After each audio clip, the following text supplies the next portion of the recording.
do this for. Do you know where my phone is? My answer for basically everything nowadays is up your ass. I don't know. How firm thy friendship, Robin Pham. That's us. That's, Yeah.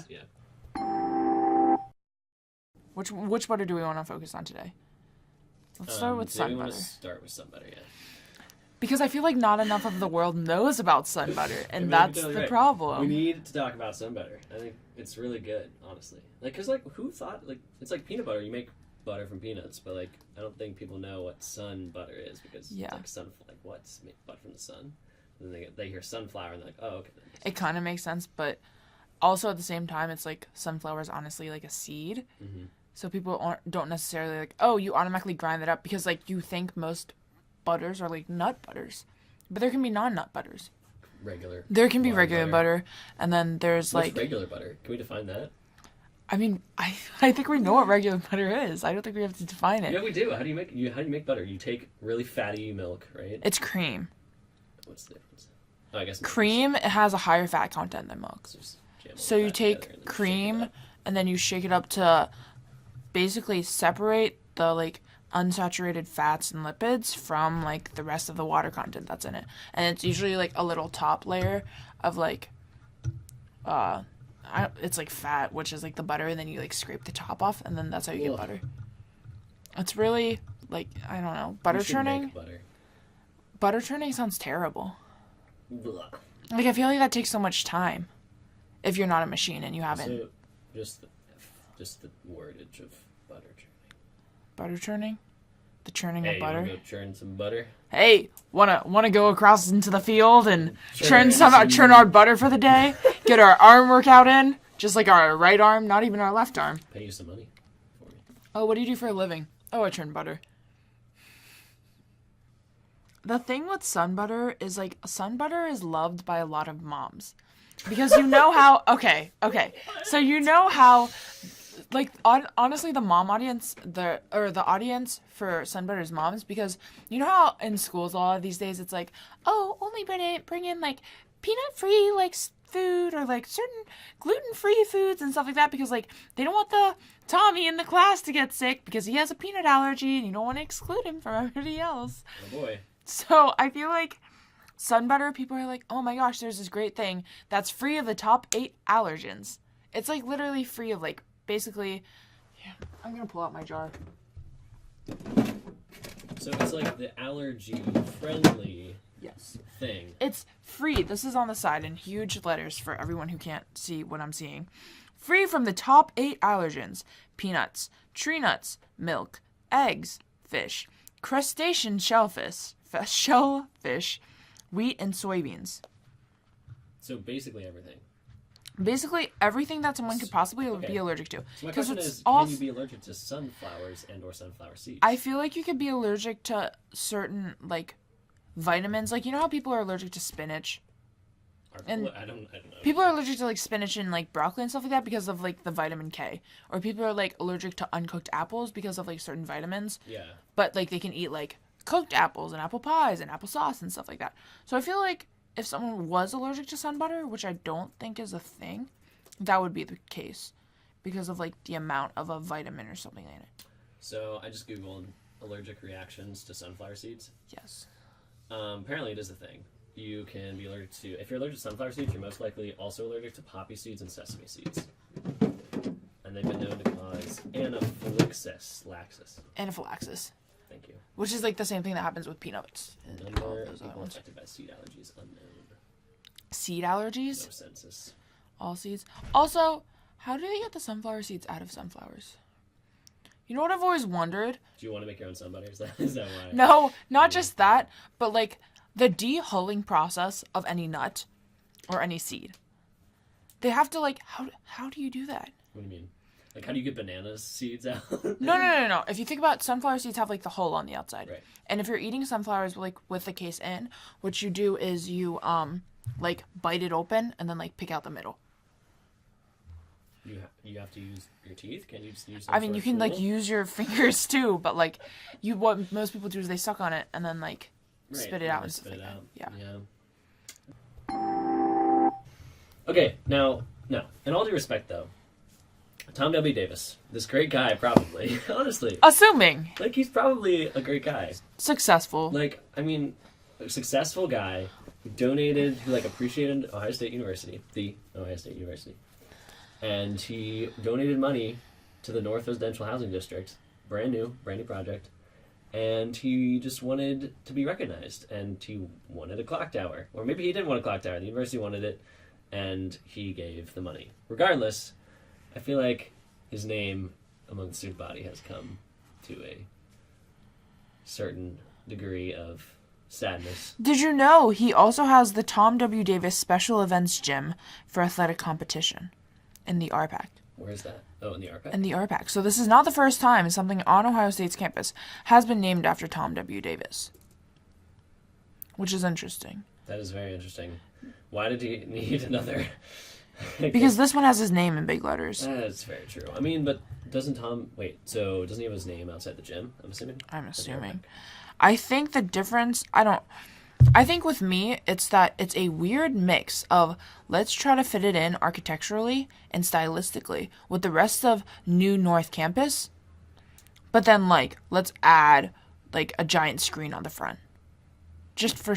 honestly, it just doesn't make a lot of sense. It doesn't make sense because OSU is all like, oh, we're a not renewable campus, a sustainable campus. So we recycle, we have like recycling trash cans everywhere, tell you to turn off your lights, all this stuff, all these different initiatives. But my question is, how much electricity is going to power this like clock tower that is so bright? Honestly. And yeah, the thing you showed me earlier where it was like the outer, you can see it from outer space or whatever. I wouldn't be surprised. Honestly, wouldn't be surprised if you could see it from outer space because that thing is glowing at night. Like, you could 200% see it if you were flying by in an airplane. Have you seen the glow on, like, Blackburn? It is insane. Okay, it looks like to me, if you took the North Residential Campus of Ohio State and kind of, like, shrunk it down, so it's, like, maybe, like, the size of, like, your hands, it would look like a mosquito light. Like a mosquito trap light. I honestly, dude, okay. That's what it looks like. We need to get a drone, like, that has a camera on it, and, like, send it, like send it far. Fly it. Send it far. Far away. Seriously, like, go up to, like, at least 300 feet and just see what you can see. Like, and if that clock tower is, like, making any... if it's, like, not shining like a beacon, I honestly don't... I don't know what to say. Like, can we talk about the part where it's on at night? It doesn't... So they originally had it on at night when they first had the video board working, but then obviously people from Blackburn and Scott started complaining because it's ridiculously bright. So what they did is, I believe from 9 p.m. to 8 a.m. Sometime like that. Off or something like. But instead it just It's not off. It's not off. It just shows the digital time below the analog clock. And the thing is also, like, why couldn't they turn off all the panels but the middle panels that they're using? You can obviously tell, like, the other black panels are on because they give off still, like, a slight... Yeah. That has to do with it not being an OLED display. Meaning, like, okay, so OLED is kind of a technology that's used in, like, phones and stuff. It's like the iPhone X. Was the first iPhone to integrate OLED technology. But basically... It's true, they call it like true black, where like if the pixel is not being used or if it needs to represent a black color, it'll just straight up turn off. But those panels on the video board of the clock tower are not OLED. You can kind of tell, right? They're LCD. It's just like LCD, which is on or off. So they have to be on. Those pixels have to be on, but they're creating the black color, which is... Not black color. Not black, except for... Why can't they just turn it off? The thing is, you can still see it on the top because they still have light coming out of the top. So there's two sources of light in it, two sources of, like, killing electricity and just sucking electricity out of our system at the university going into this. And it's like you only need one at night because no one at 12 o'clock at night is going to be, oh, I wonder what the time is. It's not like I have a phone or a watch or a friend with a phone or a watch. I don't know, Lauren. Sometimes my phone dies because it's too cold outside, and iPhones do that. Well, then maybe, I don't know, learn how to read a normal clock. I know it's really hard, especially for us millennials in this 21st century, but, like, just remembering our roots of, like, looking at the clock in grade school when we didn't want to be there anymore. Did you have those clocks in grade school where you learned to tell time? Where it was, like, the little yellow ones? Yeah. Yeah, keep that in the Common Core and then just turn it off. All right, well, Lauren, I don't think right now we have to take a gen ed on how to tell the time. So until that is a curriculum requirement here at the Ohio State University, I don't think they can expect us to know how to read an analog clock. Also, why do they have the clock on? If I understand if you want the clock on, if you're like sponsorships or like people of importance or like families or something like that, where it's like you want it to look nice and presentable and all that stuff. That makes sense. No one cares at night. 0 people care. Yeah, honestly, I'm all for keeping the video boards can just be off at night, like just straight up off. Like, how much energy would that save within itself? Oh my God, That's my question. A lot of energy. Like if you're trying to be like sustainable and be conscious of your impact in the environment, just turn the dang thing off at night. Not even like all the time. Just maybe at night. Not even all the time. Maybe at night. You know what else it reminds me of? It reminds me of the beginning of a New York City with all the giant billboards and our very own North Campus. Are you talking about Times Square? Like, yes. Where everything's lit up? Exactly. Oh my goodness. I feel like it's the beginning of that. Honestly, probably. But like, here's the thing: they're not going to add more. Like, and also, it doesn't seem like it would be an appropriate thing to have in a housing district. Like that would, like a clock tower totally would seem with a video board, like a kiosk where you can display ads and stuff. I mean, that'd be totally appropriate towards like the Oval or the Union, where there's like a large congregate of students. But like in a housing district, I would argue that there's a lot of people in housing. I don't know. I don't know. I feel like that's just the wrong spot for it. Where like I feel like people know. Like, people who live on campus generally know campus pretty well, so I don't think they would need any, like, infographics about So say you, State. Like... Okay, so say they're like, okay, Tom W. Davis has this money that he wants to donate towards a clock tower. Yeah. Doesn't care where it is. He just wants it to be somewhere on campus that's visible to students. Where would you have him put it? Where would you direct the architects Honestly, or everyone? So you know that area right next to Weigel Hall? Like, at the end of the Oval? Yes. So, like, the statue, Thompson, right, is looking down where people do the long walk. Yep. At the end of that pathway, opposite the Thompson Library. But isn't that where the Wexner... Across the street. Isn't that where the Wexner is? Or, like, are you talking about the Rook? Sort of. I'm talking about, so, opposite, Oval. You got Thompson Library, all the way at the other end of the Oval. Across the street, right there. Like, where you cross over from...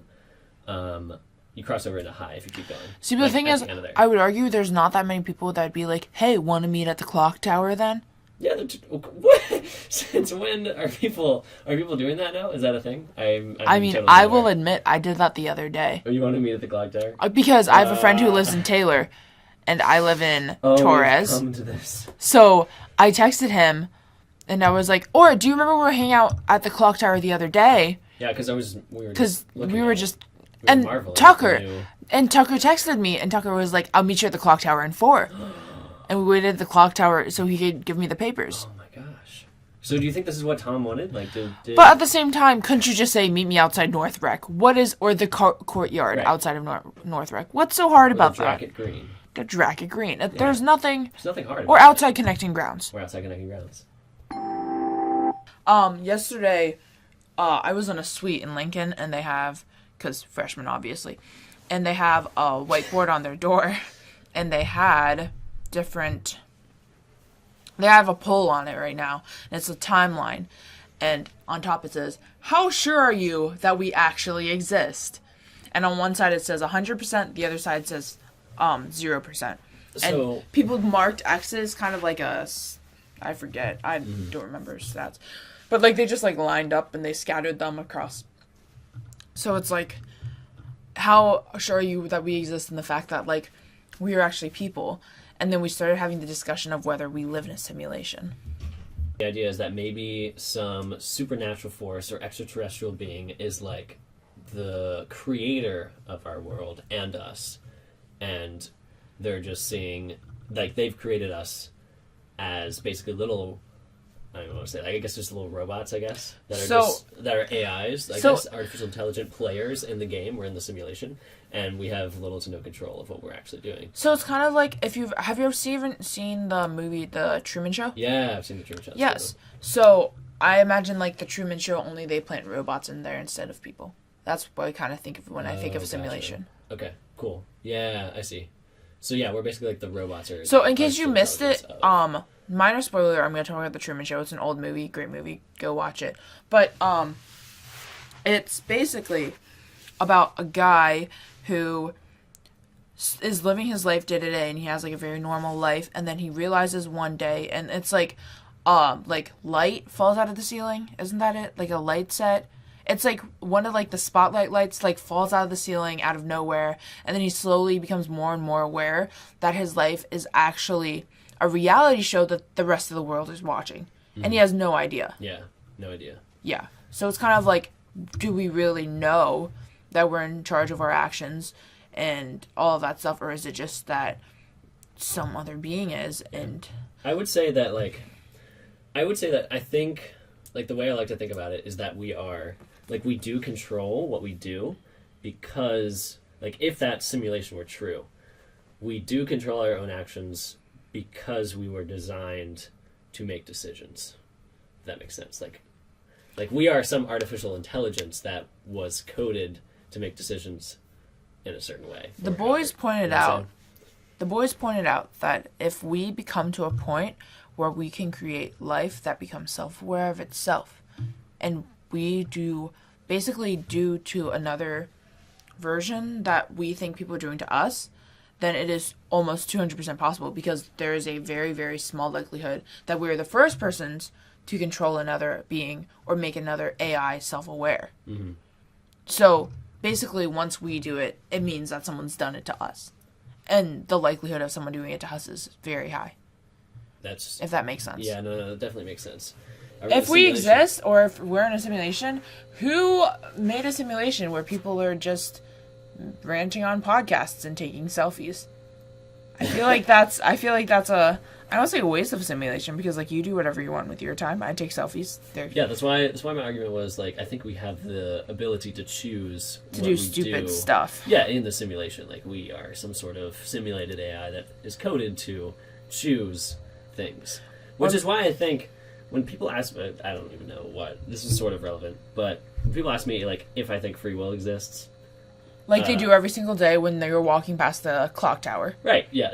Yes. Exactly. Eating your sun butter. Thank you. I'm allowed to do that, by the way. I'm allowed to eat sun butter from the clock tower. Never have anyone tell you different.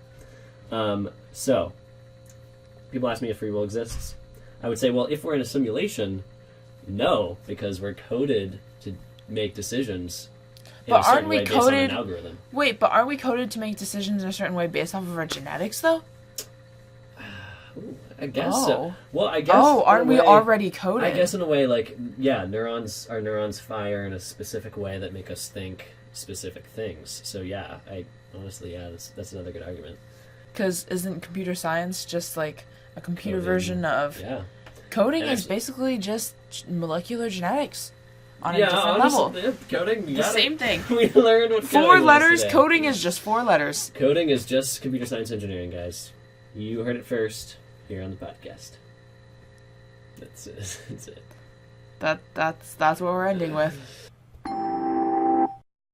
Definitely, just like if you're walking past the clock tower and you see a guy eating sun butter that looks a little bit like Robert, blonde hair, 6-ish foot, 5'11". 5'11 and a half. I'm so sorry. God, just half an inch is gonna throw people off. Well, are you adding your shoes to that? Yeah. Measured with shoes on. Measured with shoes on. Oh, yep. Gosh, okay. Do you know how thick your soles are on your feet? It depends on the day. I also wear heels because I'm a girl sometimes. Oh, why do you do that? Heels kill your feet.